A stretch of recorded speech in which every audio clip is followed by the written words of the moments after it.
Toplumda suç oranlarının Ramazan ayı itibariyle nasıl değişkenlik gösterdiğini, nasıl bir azalmaya vesile olduğunu değerlendirmeye çalışacağız. Öncelikle Ramazan ayından önce ya da Ramazan ayının dışında suç oranlarıyla alakalı genel olarak şunu söyleyebiliriz. Maalesef toplumda suç oranlarının gitgide arttığını, bir yükselişte olduğunu, bu suçun türünün herhangi bir şekilde farklılaşmasıyla da alakalı değil. Bütün suç türleriyle alakalı bu durumu söyleyebiliriz. Maalesef bütün suç türlerinde gitgide bir artmanın ve yükselişin olduğundan bahsedebiliriz. İnsanlar artık içine girdikleri durumdan dolayı maddi ve manevi olarak hissettikleri eksiklikten dolayı bu var olan boşluklarını suç işleyerek doldurma yoluna gitmekteler. Ve bunu bir çözüm olarak bir arayış içerisinde yapmaktalar. Ve maalesef toplumun bu konuda oldukça sicilinin kabardığını, sabıkasının arttığını belirtebiliriz. Toplumsal olarak bir felakete, bir uçuruma doğru gittiğimizi belirtebiliriz. Belirttiğim gibi, biraz önce söylediğim gibi bu durumun en temel unsuru maddi ve manevi olarak yaşanan eksiklik, hissedilen boşluktur. Bizler Allah-u Teala'nın bize lütfettiği mübarek bir ay olan Ramazan ayında ise bu var olan durumun aksine, bu yükselişin, ivmeli yükselişin aksine Ramazan ayında suç oranlarının toplumsal olarak işlenen suçların azaldığını, düştüğünü görebilmekteyiz.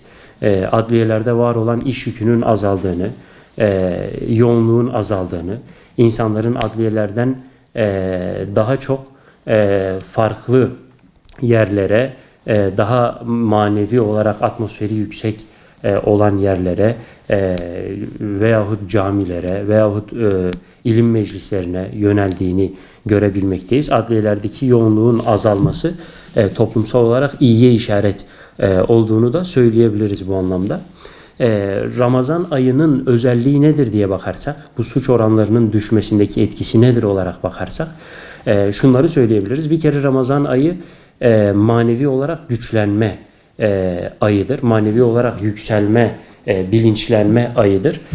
Bizler Ramazan ayında okuduğumuz Kur'an-ı Kerimlerle anladığımız, o okuduğumuz Kur'an-ı Kerimleri anlayarak, sohbetler yaparak, ilim meclislerinde olarak, Allahü Teala'yı zikrederek ve Allahü Teala'nın göndermiş olduğu kitabı ve göndermiş olduğu peygamberi anlayarak aslında Müslüman olduğumuzun bilincine varıyoruz ve Müslüman olmakla suçlu olmanın kesinlikle birbirine zıt şeyler olduğunu anlıyoruz. Bizler Müslüman olarak bilinçlendiğimiz takdirde, bilinçlendiğimiz oranda suç konusunda o aynı şekilde bir azalmaya gidiyoruz. Çünkü Allahü Teala bizlerden nezih ve huzurlu bir toplum olmamızı, huzurlu bir insanlık olmamızı istiyor. İslam dini, Peygamberimiz bizden bunu istiyor.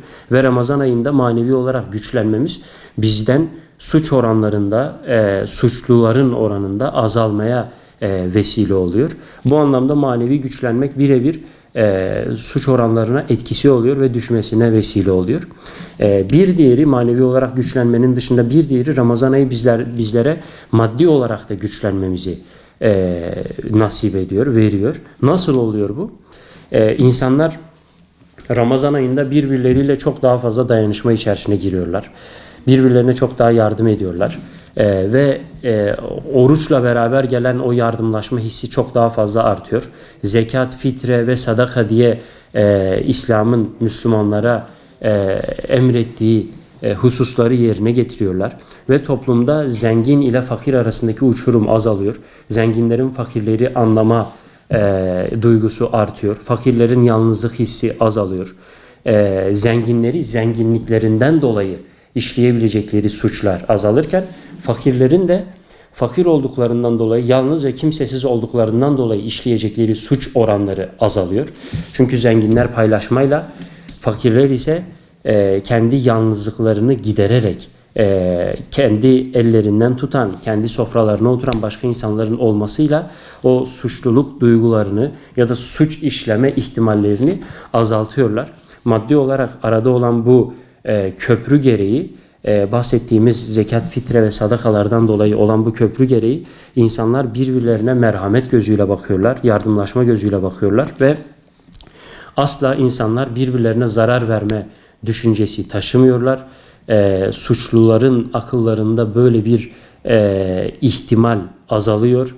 Zengin olsun, fakir olsun, suç işlenecek yolların önüne geçildiği için Ramazan ayı bu anlamda maddi ve manevi güçlendirdiği için insanları, toplumu, bütün toplumun bütün fertlerine yayılan ve bütün toplumca hissedilen bir huzur ortamı oluşturuyor. Herkes açısından bir bilinçlenme, bir kalkınma ve bir suçtan uzaklaşma durumu oluşturuyor.